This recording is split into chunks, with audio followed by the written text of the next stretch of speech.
the powerful accountable. Governor, the DEP keep you in the dark? The state attorney's office going to enforce the law? And getting results. Steve Andrews is Target 8.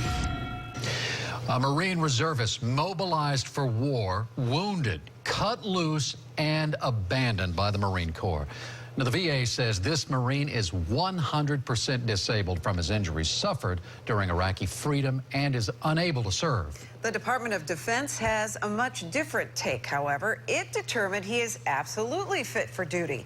And Target 8 senior investigator Steve Andrews tells us what happened next is simply heartbreaking. Yeah, you know, because Peter Nolan was a Marine Reserve when he was called up to fight in Iraq and was wounded, he and his attorney say there's a whole different set of rules that apply here. And his 17 years serving in this country went right out the window.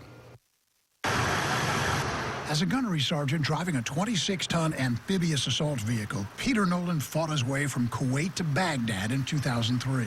There's definitely a lot of fear.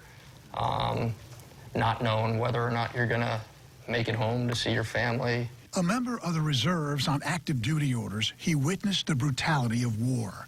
On the final push into Baghdad, a massive explosion knocked him unconscious.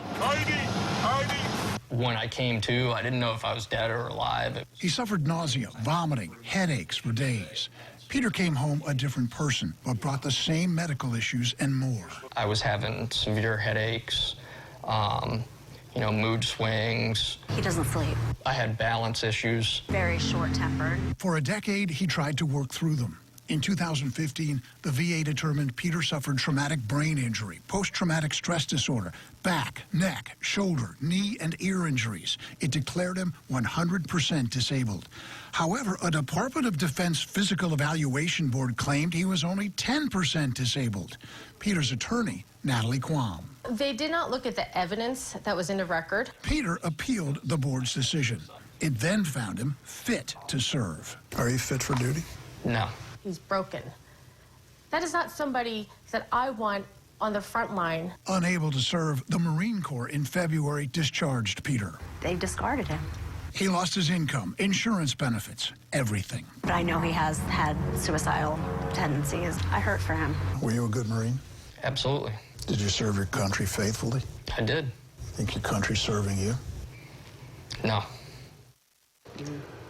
Peter served 17 years in the Marine Corps and active duty and reserve. Now he's pretty much being forced out without retirement or the benefits that he believes he deserves. Now, since the Marine Corps determined he was fit for duty, that cancels Peter's VA claims. So he's filed an appeal with the Board for Correction of Naval Records. Wow, this is hard to wrap your head around because if he's injured in combat, what difference does it make if you're active duty or reserve? You know, I don't think the enemy cares, you know, and really shouldn't. You know, 23 veterans commit suicide in this country every day.